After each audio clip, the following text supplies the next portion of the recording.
할렐루야.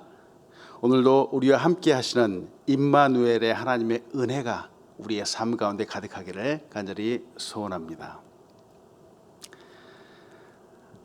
지난 2019년도 전혀 예상할 수 없었던 바이러스의 공격으로 우리는 올해 한 해 서로 만나지도 못하고 또 함께 모여서 예배할 수 없는 새로운 시간을 지났습니다. 이것이 뉴 노멀이라고 해서 뉴 노멀 시대가 되었습니다. 이처럼 많은 어려움 가운데서도 지금까지 믿음을 저버리지 않고 도리어 믿음에 굳게 서서 예배하고 기도하는 많은 분들이 있음에 참 자랑스럽습니다. 세상의 사람들은 이런 상황 속에서 여지없이 낙담하기도 합니다. 어려움 가운데 삶의 소망을 버리기도 합니다. 물론 얼마나 어려우면 그럴까요? 이해가 되지 않는 것은 아니지만 그래도 우리 믿는 사람들은 이와 같은 똑같은 상황, 똑같은 환경 가운데서 그래도 주의 날을 사모하면서 살아갑니다. 자신의 어려움보다는 상대방의 상황을 먼저 물어보기도 합니다. 저희 교회에도 연세가 많으신 권사님들, 장로님들이 계십니다. 연로하시기에 특별히 조심하시기에 거의 1년을 만나보지 못하고 제가 가끔가다 이제 전화로 신방을 드리기도 합니다. 그러면 어김없이 저의 안부를 먼저 물어오십니다. 본인은 잘 지낸다고 하십니다. 물론 권사님들의 상황을 보니까 장 보는 것도 쉽지 않습니다. 하루하루 살아가는 것이 그렇게 눅눅하지 않아 보입니다. 자녀들도 타주에 혹은 타국에 거하는 자녀들도 많이 있습니다. 그래도 본인은 잘 지내신다고 먼저 안심을 시켜주십니다. 올 2020년을 마무리하면서 돌아보게 되는 것은 이렇게 쉽지 않은 상황 가운데에서도 그래도 이렇게 어려운 가운데 아무도 예상할 수 없었던 상황 가운데서도 보석과 같이 빛나는 믿음을 갖고 계시고 유지하고 계시고 보여주시는 분들이 여전히 계시다라고 하는 사실입니다. 어떤 권사님은 집에 인터넷도 안 됩니다. TV도 없습니다. 그런데 이 권사님은 이때가 기회다 하여서 다니엘이 했던 기도처럼 하루에 3번씩 정말 시간을 정해서 무릎 꿇고 하나님께 기도하면서 정말 그 기도가 하나의 자기의 습관처럼 정말 거룩한 습관이 된 그런 권사님도 있습니다. 또 어떤 권사님은 이 기간 동안에 벌써 성경을 3번이나 통독하셨다라고 말씀을 하시기도 합니다. 정말 대단합니다. 저는 전화를 드리면서 격려해드리고 칭찬해드렸지만 권사님들의 삶의 모습을 또한 생각을 해보게 됩니다. 젊은 사람들도 쉽지 않은 상황 가운데서도 힘드실 텐데 그래도 변함없이 말씀 가운데 거하시고 은혜 가운데 거하시고 이렇게 사시려고 하시는 그 모습들이 너무나도 아름다워 보였습니다. 힘든 2020년이지만 여전히 하늘의 소망을 붙잡고 이겨내시는 분들이 여기에 계시기에 올 한 해 더욱 복된 한 해가 되지 않았나 하고 생각해 봅니다. 우리가 묵상하는 이 베드로 후서의 핵심은 바로 이것과 같습니다. 주님의 날을 기다리는 사람, 믿는 사람들이 취하는 자세가 있습니다. 믿는 사람들은 그 알고 있는 것에서 확고해야 됩니다. 명확하게 알고 있어야 하고 그리고 그 아는 것에 대해서 흔들리지 않는 믿음을 갖고 있어야 합니다. 그 아는 것, 성경의 말씀을 바탕으로 세상을 보는 지혜를 또한 갖춰야 함을 말합니다. 세상은 참 어렵고 힘들기도 합니다. 심지어 이런 세상, 어렵고 힘든 세상이 두 쪽이 난다라고 해서 큰 상황이 오더라도 주님을 명확하게 알고 있고 믿고 있는 사람들은 우리 하나님이 반드시 우리를 구원하시는 분이다라는 사실을 믿음에 흔들리지 않습니다.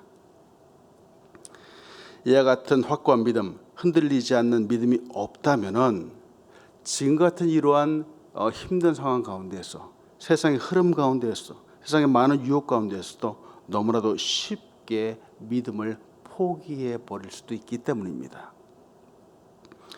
근데 확신에 거한다. 특히 다시 오실 예수 그리스도에 대해서 분명한 믿음, 확신을 갖고 살아가는 것. 물론 이것이 쉽지는 않습니다. 어제의 말씀에도 보았지만 확고한 믿음을 갖는 것이 쉽지 않은 이유는 기다려야 되기 때문입니다. 누구나 잠깐 믿음은 가질 수 있습니다. 잠깐이라면 그 어느 누구도 믿음에 실패하지 않을 수 있습니다.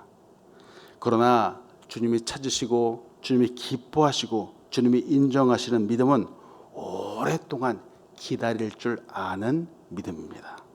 참아내는 믿음입니다. 특히 지금처럼 어려운 이 시기에 세상 사람들은 함부로 말합니다. 하나님이 어디 있느냐라고 말하기도 합니다. 하나님이 계시다면 이러한 바이러스가 어떻게 세상에 퍼지면서 많은 사람들을 죽음 가운데 놓아둘 수 있느냐라고 반문하기도 하면서 그들의 불신을 정당화시키기도 합니다. 어제 본문의 말씀처럼 베드로후서 3장 4절은 이렇게 말하죠. 이르되 주께서 강림하신다는 약속이 어디 있느냐? 조상들이 잔 이후로부터 만물이 처음 창조될 때까지 그냥 그대로 있다라고 이 세상 사람들은 이와 같이 말한다는 거죠. 세상 사람들은 기다리는 믿음, 참아내는 믿음, 특히 내일을 바라보는 이와 같은 믿음을 갖지 못합니다. 그런데 이런 잠깐 믿음, 하나님이 찾으시는 믿음, 이 잠깐 믿음은 하나님이 찾으신 믿음이 아니라는 거죠. 지금 같은 시대 말세에는 주님을 기다리는 사람들을 조롱하는 사람들이 당연히 있을 수밖에 없습니다.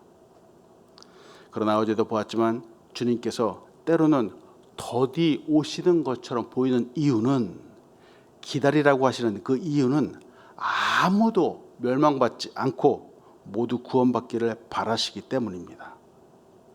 그러나 사람들은 이 사실을 이해하지 못합니다. 그렇다고 다시 오신다라고 약속하신 주님께서 영원토록 오시지 않을까요? 아니죠. 주님은 반드시 오십니다. 이 사실을 믿으시기 바랍니다. 그러나 그때는 아무도 알 수 없습니다. 오늘 본문을 통해서 여러분과 나누고 싶은 첫 번째는 하나님은 당신만의 시간, 당신의 때를 정하시는 분입니다. 하나님은 당신의 시간을 정하신 분입니다. 그런데 이렇게 하나님께서 정하시는 이 시간을 사람들이 알 수 없습니다. 언제인지 알 수 없습니다. 그러나 그때는 반드시 임합니다. 약속을 지키시는 하나님께서 정하셨기 때문입니다. 우리가 모르는 사이에 그때는 갑자기 임하게 됩니다. 오늘 본 말씀 베드로후서 3장 10절은 이와 같이 말합니다. 그러나 주의 날이 도둑같이 오리니 그 날에는 하늘이 큰 소리로 떠나가고 물질이 뜨거운 불에 풀어지고 땅과 그 중에 있는 모든 것이 드러나리로다. 여기서 주의 날은 예수 그리스도의 재림의 날을 말합니다. 예수님이 다시 오시며 그 날이 주님의 날이 될 것이라는 이 기록은 성경의 곳곳에 있습니다. 이사야서 2장 12절은 주의 날을 이렇게 말합니다. 대저 만군의 여호와의 날이 모든 교만한 자와 거만한 자와 자고한 자에게 임하리니 그들이 낮아지리라 하고 말합니다. 또 사도행전 2장 20절에서는 또 이렇게 말합니다. 주의 크고 영화로운 날이 이르기 전에 해가 변하여 어두워지고 달이 변하여 피가 되리라. 또 데살로니가전서 5장 1절부터 3절까지는 이렇게 말합니다. 형제들아, 때와 시기에 관하여는 너에게 쓸 것이 없으면 주의 날이 밤에 도둑같이 이를 줄을 너희 자신이 자세히 알기 때문이다. 그들이 평안하다 안전하다 할 그때에 임신한 여자에게 해산의 고통이 이름과 같이 멸망이 갑자기 그들에게 이르리니 결코 피하지 못하리라. 이외에도 주의 날, 이 주의 날을 언급한 성경은 성경에 곳곳에 있습니다. 많이 있습니다.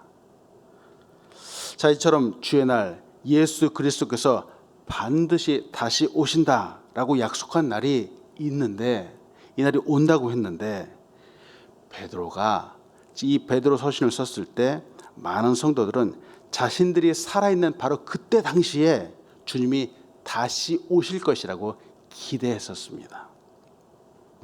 그런데 자신들의 기대와는 다르게 재림의 시간이 지연되는 것 같아 보이자 그들은 혼란에 빠졌습니다. 이때를 틈타서 거짓 선생들은 성도들을 미혹하였고, 혼란에 빠진 그들은 바로 그 미혹에 넘어가기도 했었습니다.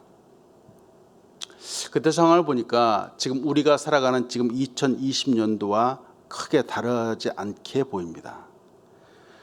2020년도에도 주님이 오신다고 한 이후에 2000년이라고 하는 시간이 지났습니다. 더구나 우리 주변에는 뜻하지 않은 바이러스의 위협도 있습니다. 베드로 후서가 쓰이는 당시의 상황과 오늘날 크게 다르지 않는 것 같아 보입니다. 항상 우리 주변에는 부정하고 미혹하는 모습들이 있기 때문입니다.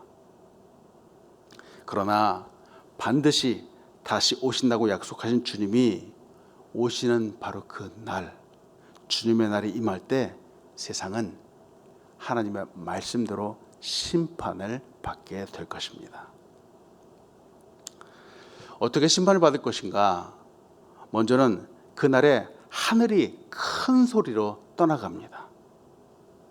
이 큰 소리는 마치 천둥과 번개가 치는 소리와 같습니다. 천둥 소리가 크게 날 때 누구나 다 놀랍니다. 깜짝 놀라게 되죠. 사람들이 만들어내는 소리와 그 차원이 다릅니다. 주의 날에 나는 이 소리는 세상에 파멸되거나 진멸될 때 나타나는 소리입니다. 심판의 상태를 암시하는 소리입니다. 그런데 오늘 성경 말씀은 하늘이 떠나간다 라고 표현합니다. 즉 하늘이 사라집니다. 심판, 과거에도 심판이 있었습니다. 바로 노아의 홍수의 사건입니다. 노아의 홍수 때, 그때는 물론 세상이 심판을 받았지만 하늘은 남아 있었습니다. 그러나 주님이 다시 오시는 그때에는 하늘도 심판을 받습니다. 감히 상상할 수 없습니다. 또 그날에는 무슨 일이 나타나는가? 그날에는 물질이 뜨거운 불에 풀어집니다. 이 세상을 구성하는 기본적인 원소가 있습니다. 바로 흙, 공기, 물, 그리고 불이 있습니다. 불은 무섭습니다. 한번 불이 나면은 모든 것들을 태우기도 하죠. 많은 피해를 줍니다. 그러나 주의 날에 하나님께서 내리시는 불은 피해 정도가 아닙니다. 이 세상에 녹아내린다라고 오늘 성경은 말합니다. 무섭습니다. 또 어떤 심판이 있는가? 땅과 그 중에 있는 모든 일들이 드러납니다. 주의 날에는 모든 사람들의 선행과 악행이 낱낱이 드러납니다. 폭로된다고 볼 수 있습니다. 숨길 수 있는 것이 하나도 없습니다. 이처럼 참 무섭고 떨리는 이야기, 그 상황들이 전개가 됩니다. 이런 상황들이 더욱 기가 막히게 다가오는 이유는 우리 사람들이 그 때를 전혀 알 수 없기 때문입니다. 물론 우리가 안다고 해도 이 상황들을 어떻게 대비할 수 있을까요? 그러나 우리는 그 때를 전혀 알 수도 없습니다.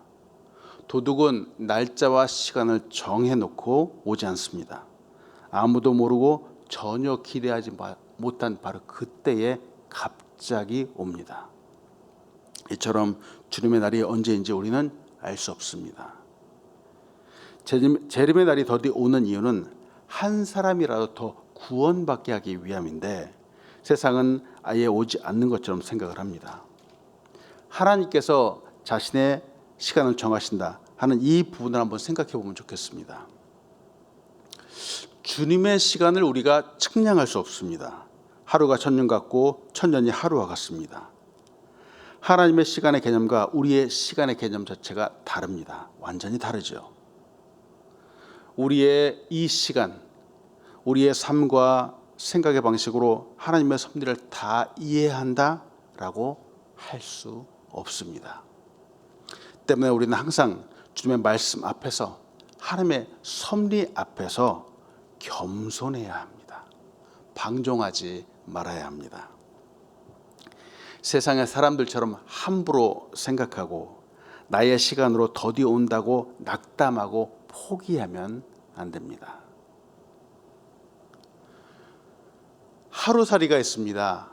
하루만 살아가는 하루살이가 겪는 그 시간의 개념과 수천 년을 지나면서도 변하지 않는 그랜드 캐년에 있는 바위의 시간의 개념은 그 개념 자체가 다릅니다. 비교할 수가 없습니다. 그러나 아무리 긴 시간이라고 해도 사랑하는 사람과 함께 있으면 10시간이 마치 5분이 지나가던 것처럼 그렇게 느껴지기도 합니다. 야곱이 라헬을 사랑했습니다. 야곱이 라헬을 사랑했기 때문에 7년이라고 하는 기간 동안 삼촌 라반의 집에서 일을 하면서 섬겼는데 마치 며칠 지나가는 것처럼 여겼다라고 성경은 말하기도 합니다. 시간의 문제가 아니라 누구와 함께 있느냐 하는 것이 핵심이죠. 하나님도 천년을 하루와 같이 여기신다라고 말합니다. 하나님께서 천년을 하루와 같이 여기시는 이유는 바로 우리를 사랑하시기 때문입니다. 그러나 그 때를 정하시고 하나님의 시간에 맞추어서 하나님께서 역사하십니다. 하나님께서 그 때를 정하셨지만 우리는 알 수 없는 오늘 그리스도인들, 믿는 사람들은 과연 어떻게 살아가야 될까요? 두 번째로 나누고 싶은 것은 주를 믿는 사람들은 새 하늘과 새 땅을 바라보는 소망으로 살아가야 합니다. 그리스도인의 소망은 바로 주님의 약속에 담겨 있습니다. 새 하늘과 새 땅에 대한 약속입니다. 오늘 본 말씀 베드로후서 3장 11절로 13절은 이렇게 말합니다. 이 모든 것이 이렇게 풀어지리니 너희가 어떠한 사람이 되어야 마땅하냐. 거룩한 행실과 경건함으로 하나님의 날이 임하기를 바라보고 간절히 사모하라. 그날에 하늘이 불에 타서 풀어지고 물질이 뜨거운 불에 녹아지려니와 우리는 그의 약속대로 의가 있는 곳인 새 하늘과 새 땅을 바라보도다. 앞에서도 나누었지만 세상의 사람들은 주의 날이 더디 온다라고 합니다. 아니 아예 생각조차 하지 못합니다. 그래서 방탕한 삶을 살아가게 됩니다. 이런 자들에게는 정말 주님의 날이 도둑과 같이 임하게 됩니다. 그 날이 되면 하나님의 심판의 불로 모두 녹아지게 될 것입니다. 그러나 주님을 믿는 사람들, 약속하신 새 하늘과 새 땅을 바라보는 사람들은 바로 그 땅에, 그 하늘에 들어가는 영광을 누리게 됩니다. 확실히 알고 믿고 사모하고 있기 때문입니다. 이처럼 알고 믿고 더군다나 이렇게 사모하는 사람은, 그 날이 가까움을 믿는 사람은 이 세상의 죄악과 함께 할 수 없습니다. 이 세상이 영원하다고 생각하지 않기 때문입니다. 우리가 바라보고 소망하는 새 하늘과 새 땅이 바로 우리에게 소망으로 다가옵니다. 때문에 두려워하지 마시고 떨지 마시기 바랍니다. 새 하늘과 새 땅을 바라는 믿음의 사람들은 그곳에서 주와 함께 영원토록 살게 될 것입니다. 반면 이 땅에서의 삶은 아무리 길어보았자 100년입니다. 요사이 의학이 발달해서 100세 인생이라고 합니다만 이 세상은 영원히 사는 곳이 아닙니다. 우리가 영원히 사는 곳은 바로 저 새 하늘과 새 땅입니다. 그것을 바라보고 그것을 소망하는 삶이 바로 복된 삶입니다. 새 하늘과 새 땅을 바라보고 소망하는 사람은 자신을 절제합니다. 자신을 준비하면서 살아갑니다. 세상의 유혹으로부터 자신을 순결하게 지키면서 살아갑니다. 이렇게 자신을 지키면서 이제는 성숙하고 성장하게 됩니다.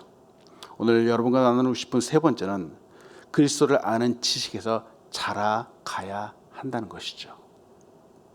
오늘 본 말씀 14절로 18절은 이렇게 말합니다. 그러므로 사랑하는 자들아 너희가 이것을 바라보나니 주 앞에서 점도 없고 흠도 없이 평강 가운데서 나타나기를 힘쓰라. 또 우리 주의 오래 참으심이 구원이 될 줄로 여기라.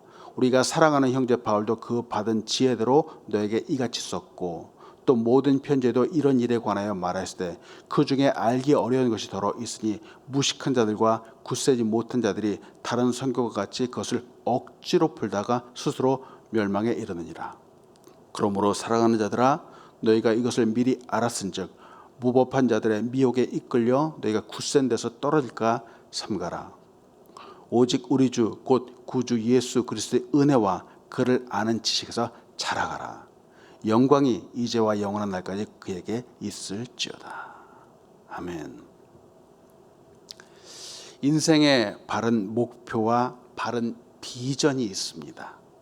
바로 예수 그리스도를 닮아가는 것입니다. 믿는 사람 그리스도의 꿈은 이 세상에서 최고가 되는 것이 아닙니다. 물론 최고가 되어도 좋겠지만 최고가 되는 것보다는 예수님을 닮아서 성숙한 믿음의 사람이 되는 것이 바로 우리의 비전이고 사명입니다. 그것이 더 바람직한 삶이죠. 유혹 많은 이 세상에서도 예수님처럼 하늘의 것을 추구하면서 살아가는 삶은 정말 멋진 삶이 될 수 있습니다. 하나님께서 칭찬하시는 삶이 될 수 있습니다. 베드로는 오늘 이 본 말씀에서 강하게 도전하고 있습니다. 주 앞에서 점도 없고 흠도 없이 평강 가운데 나타나기를 힘쓰라 이렇게 말합니다. 거룩한 삶을 살아가라고 강조합니다. 이 세상에서 점도 없이 흠도 없이 거룩한 삶을 살아가면서 믿는 사람들의 모습을 보이는 것, 예수 그리스도를 나타내는 삶이고 예수 그리스도를 증거하는 삶입니다. 우리의 믿음, 우리의 신앙이 바로 이와 같은 모습이 되어야 됩니다. 예수 그리스도를 믿은 지 20년이 지나고 30년이 지났어도 여전히 어린아이 같은 믿음을 갖고 있는 분들도 있습니다만 그래도 꾸준히 변함없이 말씀을 배워가고 알아가고 묵상하는 사람들은 이 속에서 정말 이 믿음이 자라게 됨을 보게 됩니다. 정말 예수 그리스도를 닮아가게 됩니다. 믿음이 자라서 성숙한 사람은 이 세상의 유혹 앞에서 쉽게 넘어지지 않습니다. 성숙하고 바르게 자라는 사람은 그 분위기 자체가 다릅니다. 반면 어설프게 성장한 사람은 이 겉모습은 멋있게 보일 수 있을지 모르지만 결국은 그 미숙함이 드러나게 됩니다. 더군다나 주의 날에 대한 이 기록들, 그 때와 그 시는 아무도 알 수 없고 하나님도 알려주지 않는 것을 조급하게 억지로 드러내려고 풀려고 하는 사람들도 있습니다. 주님이 알려주시지 않는 것들을 억지로 풀려고 하니까 왜곡하게 되죠. 그리고 정말 말도 안 되는 내용들을 이리저리 갖다 붙이기도 합니다. 결국 그들은 스스로 멸망에 이른다라고 성경은 말합니다. 시간이 걸리더라도 오직 우리 주 예수 그리스도의 은혜와 그리스도를 아는 지식에서 자라가야 됩니다. 말씀 안에서 성숙해가고 성장해 가야 됩니다. 우리가 잘 알고 있는 골로새서 2장 6절로 7절은 이렇게 말합니다. 그러므로 너희가 그리스도 예수를 주로 받았으니 그 안에서 행하되 그 안에 뿌리를 박으며 세움을 받아 교훈을 받은 대로 믿음에 굳게 서 감사함을 넘치게 하라. 예수 그리스도 안에 뿌리를 박아서 정말 우리의 믿음이 성숙하게 자라가야 되죠. 말씀 마칩니다. 오늘 말씀 묵상하면서 믿음에 대해서 한번 생각을 해보았습니다. 믿음이 없는 사람은 없습니다. 어떠한 믿음이건 간에 누구든지 믿음을 갖고 있습니다. 우리가 발로 밟고 다니는 이 땅이 흔들리고 푹 꺼지지 않을 것이라는 믿음을 갖고 있을 때 우리는 이 땅을 딛고 걸어 다닐 수 있습니다. 우리가 잠을 자고 쉬는 집, 이 집이 무너지지 않을 것이라고 하는 믿음이 있을 때 우리는 집에 들어가서 안식을 누리게 됩니다. 그런데 이런 믿음은 자기의 생각과 경험에 따른 믿음입니다. 이처럼 생각이나 경험에 익숙해지면은 이런 것들을 기대하게 됩니다. 이 기대가 커지면은 확신을 갖게 됩니다. 그리고 믿게 됩니다. 이런 경험적인 확신이 하나 둘씩 모이게 되면은 그것이 하나의 신념이 되고 하나의 사상이 되기도 합니다. 지금 우리가 사는 세상은 이와 같은 개인의 생각이나 개인의 경험에 의한 신념들이 가득한 세상입니다.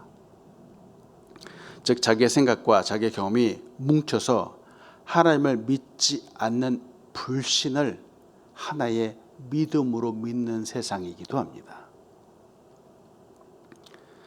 신앙의 믿음과 바로 이 경험에 의한 신념의 믿음은 그 근본 자체가 다릅니다. 신념은 자신의 경험들, 자신의 생각에서 출발합니다. 즉 나로부터 시작합니다. 그러나 신앙은 하나님으로부터 시작합니다. 신념은 자기 자신을 바라보지만 신앙은 하나님을 바라봅니다. 위를 바라봅니다. 신념은 자기의 생각대로, 자기의 기분대로 걸어가지만 신앙은 말씀을 향해 나아갑니다. 신념은 자기의 생각과 경험을 고집합니다만 신앙은 내 생각을 사로잡아서 그리스도에게 복종시키게 됩니다. 신념은 자기가 개척한 자기의 삶을 살아가라고 하지만 신앙은 주님이 인도하시고 주님께서 주도하시는 삶을 살아가려고 노력합니다. 자기의 신념 때문에 생긴 하나님에 대한 불신, 이것도 사실은 믿음입니다. 믿지 않겠다라고 하는 믿음입니다. 사실 이것은 가장 악한 믿음입니다. 대단한 신념입니다. 자기의 믿음이기도 합니다. 이러한 저차원의 믿음을 갖고 있는 우리 사람들은 바로 고차원의 하나님을 온전히 이해할 수 없습니다. 그러나 신념과 신앙이 확신하게 드러나는 순간이 오게 됩니다. 바로 주님께서 다시 오시는 주의 날이 바로 그때입니다. 노아는 홍수가 나기 전까지 그의 신앙은 세상의 조롱거리였습니다. 그러나 그때가 되자 하나님께서 바로 노아에게 의인이라고 칭해 주셨습니다. 그의 신앙이 빛나기까지 120년이라고 하는 시간을 기다렸습니다. 우리는 2020년까지라고 하는 지금 시대를 살아가고 있습니다. 앞으로 오늘이 지나면 2021년을 또 살아가게 될 것입니다. 어렵고 힘든 시기입니다. 바로 내일이 명확하게 보이지 않는 때이기도 합니다. 그러나 세상은 주님이 다시 오심을 생각하지 않지만 우리는 주님 주신 약속대로 새 하늘과 새 땅을 바라보면서 오늘도 믿음으로 살아가고자 합니다. 주의 날은 반드시 올 것입니다. 우리는 알 수 없지만 도둑과 같이 올 것입니다. 그러나 우리는 주님의 날이 다시 올 것이라고 하는 확실한 믿음 가운데 거하기를 소원합니다. 사랑하는 여러분, 오늘도 주의 날을 고대하며 소망하는 삶이 되시길 간절히 소원합니다. 기도하겠습니다.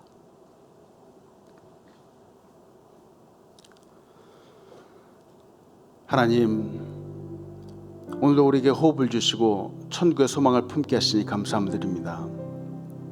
세상에 많은 미혹과 유혹이 항상 우리를 둘러싸지만 우리는 흔들리지 않는 믿음을 갖게 하시고 더욱 주님 주실 새 하늘과 새 땅을 바라보며 믿음에 자라가게 하여 주시옵소서. 믿음의 지식을 더하사 주의 말씀을 볼 때, 또 읽을 때, 들을 때마다 깨닫게 하시고 밝히 알게 하여 주시옵소서. 하나님, 정말 주님께서 찾으시는 기뻐하시는 믿음, 또 기다릴 줄 아는 믿음, 그리고 흔들리지 않는 믿음 갖도록 우리 귀한 사람들을 축복하여 주시옵소서. 이 땅 가운데 귀한 교회 새생명 비전교회를 세워주셔서 감사드립니다. 우리 교회가 어려운 시기에도 더더욱 부흥하고 발전하며 정말 건강한 교회로 성장할 수 있도록 축복하여 주시옵소서. 우리 교회를 이끄시는 강민배 담임 목사님들도 함께하여 주시고 그 능력을 7배나 더하여 주시고 준비하신 말씀 가운데 기름 부어 주시고 주님의 능력의 손길로 굳세게 붙잡아 주시옵소서. 환우들이 있습니다. 때때로 코로나 걸려서 힘들어하는 환우들이 있습니다. 주님의 능력의 손길로 함께하여 주시고 치유하여 주시고 아버지 이 바이러스 가운데 온전히 놓이게 인도하여 주시고 하나님 또한 수술 후에 회복 중인 환우들에게 더더욱 힘을 더하여 주시고 능력을 더하여 주시옵소서. 2020년 세계적인 팬데믹 가운데 우리를 지켜주시고 보호하시며 감사드립니다. 이제 주님께서 주시는 새로운 날인 2021년도에도 더더욱 주의 얼굴 구하며 살아가게 하여 주시옵소서. 믿음으로 승리하게 인도하여 주시옵소서. 우리 귀한 권석들의 성령 충만하며 믿음에 서게 하여 주시옵소서. 감사합니다. 예수님의 이름으로 기도합니다. 아멘.